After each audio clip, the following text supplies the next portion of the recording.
अस्सलाम वालेकुम क्लास। तो आप लोगों ने जो है उसका पास्ट पेपर के कुछ क्वेश्चंस पूछे थे, तो हम लोग आज वो कर लेते हैं। मैं कुछ थोड़ा सा बिज़ी थी जिसकी वजह से मैं आपको रिप्लाई नहीं कर पाई टाइमली, लेकिन हम लोग ये कर लेते हैं। अभी काफ़ी दिन है। तो आपका जो सबसे पहला क्वेश्चन ये मालवेयर मालवेयर वाला, ये एक चैप्टर मैंने आपको सेंड करना है, उसमें आपका कवर हो जाएगा। आपका क्वेश्चन था IPv4 और IPv6 इन दोनों में क्या डिफ्रेंशिएट है। तो अगर आपको याद हो कि हम लोगों ने जो है पढ़ा था ट्रांसमिशन TCP/IP, हम लोगों ने पढ़ा था ट्रांसमिशन कंट्रोल प्रोटोकॉल, और उसके साथ स्लैश के बाद लिखा हुआ था IP, ठीक है, जिसका मतलब था इंटरनेट प्रोटोकॉल। तो हमारे से यहाँ पे पूछा हुआ है IPv4 के बारे में और IPv6 के बारे में। तो ये हमारे पास क्या है, IP एड्रेसिंग बेसिकली हमारे पास, हम लोगों ने क्लास में भी बात की थी इसके बारे में कि हर जितने भी हमारे सिस्टम्स होते हैं नेटवर्क के अंदर, हमारा कंप्यूटर है, हमारा लैपटॉप है, मोबाइल है, हमारे घर के अंदर जितनी भी डिवाइसेस हैं जो कहीं ना कहीं हमारी जो है ना नेटवर्क के साथ कनेक्टेड है, सबका अलग अलग एड्रेस होता है, ठीक है। और उस यूनिक एड्रेस को ही हम लोग जो है IP एड्रेस बोलते हैं, ठीक है। अगर आप लोग ये देखें तो यहाँ पे लिखा हुआ है internet protocol address is like a home address for a device और नेटवर्क, यानी कि हर डिवाइस का जो है ना एक, जिस तरह घरों के एड्रेसेस होते हैं उसी तरह हर डिवाइस का अपना एक यूनिक एड्रेस होता है। डेफिनेटली हर डिवाइस का यूनिक एड्रेस होता है, उसी की बिना पे तो हर डिवाइस जो है ना उसके अंदर फ़र्क किया जा सकता है। जिस डिवाइस को डाटा सेंड किया जाता है उसी डिवाइस को डाटा जो है रिसीव होता है। अब हमारे पास इसके दो वेरिएंट्स हैं, एक है IPv4, IPv4 का मतलब है इंटरनेट प्रोटोकॉल वर्जन 4, और IPv6 यानी कि इंटरनेट प्रोटोकॉल वर्जन 6, ठीक है। IPv4 जो है वर्जन 4, अब उसके वर्जन 4 है तो इसका नाम से जाहिर कर रहा है कि ये जो है ये हमारे पास ओल्डर है, ठीक है, यानी कि ये बहुत पुराना प्रोटोकॉल है। और इसमें क्या होता है कि 32 बिट का एड्रेस होता था। 32 बिट एड्रेस से बना दिया कि 32 टाइम्स जो है 0101 के कॉम्बिनेशन होते थे, और अगर हम लोग इसको 32 बिट का एड्रेस होता था तो 2 पावर 32, अगर हम लोग यहाँ पे, मेरे पास पेंसिल का ऑप्शन नहीं है वरना मैं आपको करके दिखाती कि 2 पावर 32 अगर हम लोग करें तो हमारे पास कॉम्बिनेशन, आपने अगर स्टैट्स में या जो है ना कभी पढ़ा हो कि कॉम्बिनेशंस चीज़ों के निकालते हैं, जैसे वो डाइस के भी कॉम्बिनेशन निकालते हैं, अगर हम लोग 32 बिट्स के कॉम्बिनेशन निकालें तो हमारे पास 43 बिलियन बनेंगे कॉम्बिनेशंस, ठीक है, नंबर्स के कॉम्बिनेशन। तो IPv4 क्योंकि 32 बिट था इसलिए इसके टोटल जो थे 43 बिलियन यूनिक एड्रेसेस जो थे बन सकते थे। तो 43 बिलियन यानी कि लिमिटेड एड्रेसेस होते थे इसके अंदर, जिसकी वजह से IPv4 को जो है छोड़ा गया। ये एक आपके पास एग्जांपल है कि किस तरह से हमारी डिवाइसेस के जो है वो एड्रेसेस होते हैं, ठीक है। सबसे पहले 192.168.1.1, ये हमारे पास जो है ना ये IP एड्रेसेस की एग्जांपल है। इनमें ये जो पहले वाली दो चीज़ें हैं ये तो सेम रहती हैं, बस ये वाले जो है ना ये ज़रा चेंज होते हैं, ठीक है। ये हर डिवाइस के, ये वाली जो लास्ट वाला फिगर है ना ये हमारे पास चेंज होता है, बकाया ये सारा सेम होता है, ठीक है। और ये आपका डिसएडवांटेज बताया हुआ है कि क्योंकि IPv4 में सिर्फ 4.3 बिलियन जो थे एड्रेसेस क्रिएट किए जा सकते थे, इससे ज़्यादा नहीं थे किए जा सकते, इसलिए इस वर्जन को छोड़ दिया गया और हमारे पास आ गया वर्जन 6। अब वर्जन 6 में क्या था, वो एक न्यूअर वर्जन था, और इसमें क्या हुआ 128 बिट, यानी कि वो कहाँ देखे 32 बिट और यहाँ पे 128 बिट। अगर हम लोग 128 बिट के कॉम्बिनेशन बनाने बैठे तो हमारे पास कितने ट्रिलियंस ऑफ यूनिक एड्रेसेस बन जाएंगे, ट्रिलियंस ऑफ हमारे पास जो है ना वो एड्रेसेस बन जाएंगे अगर हम लोग 128 बिट के कॉम्बिनेशंस को निकालते हैं, ठीक है।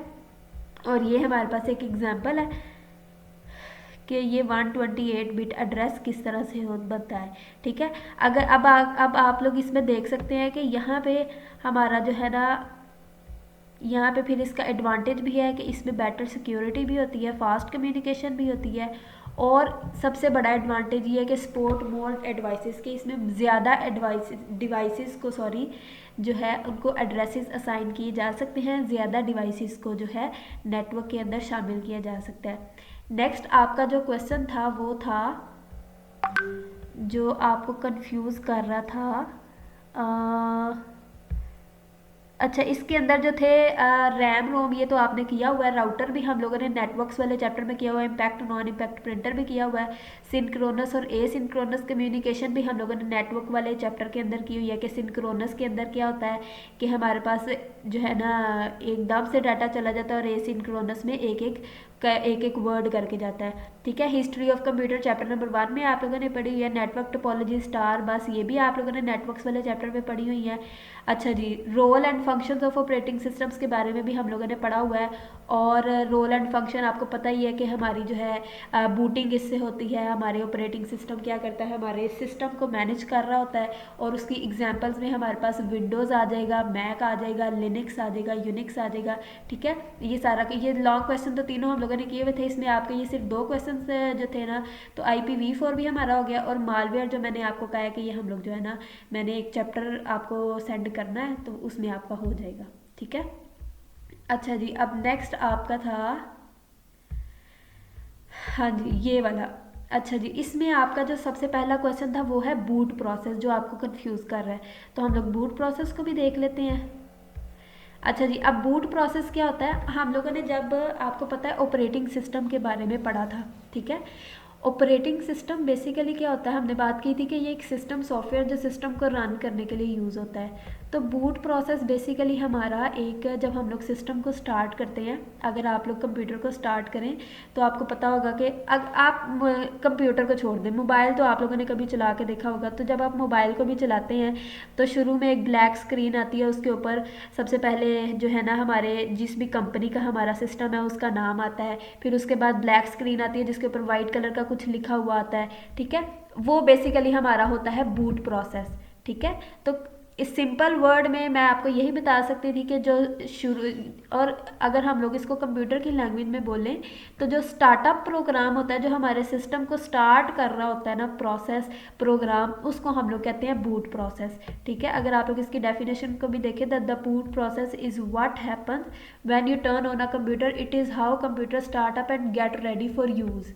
ठीक है, तो इसका स्टेप्स क्या है कि सबसे पहले तो हम लोग क्या करेंगे, सिस्टम को पावर ऑन करेंगे। अच्छा, फिर उसके बाद क्या होगा, पोस्ट वाला हमारे पास फंक्शनैलिटी होगी जिसमें क्या देखा जाएगा कि हमारे कंप्यूटर के जो हार्डवेयर हैं, यानी कि रैम है, कीबोर्ड है, हार्ड ड्राइव है, जितने भी हार्डवेयर हैं वो चेक वर्किंग कर रहे हैं या नहीं कर रहे। ठीक है, उसके बाद बायोस होगा। बायोस का मतलब होता है बेसिक इनपुट आउटपुट सिस्टम। अब ये देखा जाएगा कि बेसिक इनपुट आउटपुट सिस्टम जो है उसके प्रोग्राम, यानी कि कीबोर्ड का प्रोग्राम कहाँ पे सेव है, माउस का प्रोग्राम कहाँ पे सेव है, उन सबको जो है लाया जाएगा। और उसके बाद क्या किया जाएगा, उसको ऑपरेटिंग सिस्टम को लोड किया जाएगा हार्ड ड्राइव के अंदर, मेमोरी के अंदर, ठीक है, रैम के अंदर। और उसके बाद हमारी लॉगिन स्क्रीन अपीयर होती है, यानी कि वो जिसके ऊपर हम लोग पासवर्ड एंटर करते हैं और हमारा सिस्टम जो है वो चल जाता है। ठीक है, ये हमारे पास होता है बूट प्रोसेस के सिस्टम का जो स्टार्टअप प्रोग्राम होता है उसको हम लोग बूट प्रोसेस कहते हैं। अब नेक्स्ट आपका जो क्वेश्चन था वो था ISP and world wide web. ISP और वर्ल्ड वाइड वेब के बारे में भी हम लोगों ने क्लास में बात की थी। ISP का मतलब होता है इंटरनेट सर्विस प्रोवाइडर। अब जब इसके नाम से ही आपको जाहिर हो रहा है कि इंटरनेट सर्विस प्रोवाइडर वो क्या करेगा, हमें इंटरनेट प्रोवाइड करेगा। ठीक है, इंटरनेट की सर्विसेज प्रोवाइड करेगा। ये एक कंपनी है जो कि जो है ना हमें इंटरनेट प्रोवाइड करती है। ठीक है, अब इसमें क्या होता है, connects your device to internet. Internet से मुराद ये कि नेटवर्क के साथ हमारी डिवाइस को कनेक्ट करती है। Provide an IP address, her device को एक IP एड्रेस प्रोवाइड करती है। ठीक है, अच्छा, कंट्रोल्स इंटरनेट स्पीड और डाटा लिमिट्स। डाटा लिमिट्स यानी कि कितना डाटा हमारे पास मौजूद है जो हम लोग यूज़ कर सकते हैं। ठीक है, offer services like emails, cloud storage, security, यानी कि हम लोग इंटरनेट के थ्रू इंटरनेट सर्विस प्रोवाइडर की किसी सर्विस को ही यूज़ कर रहे होते हैं, जिसकी वजह से हम लोग ईमेल सेंड कर सकते हैं। क्लाउड स्टोरेज यानी कि जो हम लोग इंटरनेट के ऊपर डाटा सेव करते हैं, या सिक्योरिटी का ऑप्शन। ठीक है, अब एग्जाम्पल्स ऑफ ISP, ये आपको पता ही है, PTCL हमें इंटरनेट प्रोवाइड करता है, नया टेल हमें प्रोवाइड करता है, स्ट्रॉम फाइबर जो है ना प्रोवाइड करता है। ठीक है, आप ऐसे करें, ये पाकिस्तान वाली ही सिर्फ कर ले, PTCL, Nayatel, Storm Fiber, USA India वाली आप ना करें। ठीक है। बल्कि इंडिया वाली भी आपने नाम तो सुना ही होंगे, एयरटेल और वोडाफोन, ठीक है। और वर्ल्ड वाइड वेब के बारे में भी हम लोगों ने क्लास में बात की थी कि ये बेसिकली हमारे पास कलेक्शन ऑफ वेबसाइट्स होता है, ठीक है।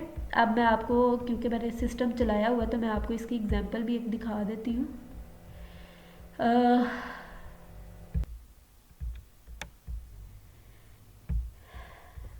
चले हम लोग यहाँ पे कोई वेबसाइट ओपन करते हैं। अच्छा, किस वेबसाइट को ओपन करें?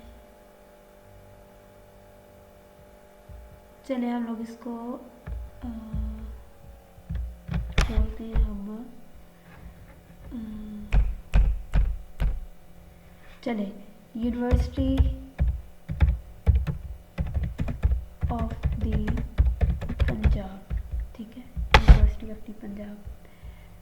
अब यूनिवर्सिटी ऑफ द पंजाब को हम लोग सर्च करते हैं, तो ये हमारे पास basically university of the Punjab की वेबसाइट ओपन हो गई है, ठीक है।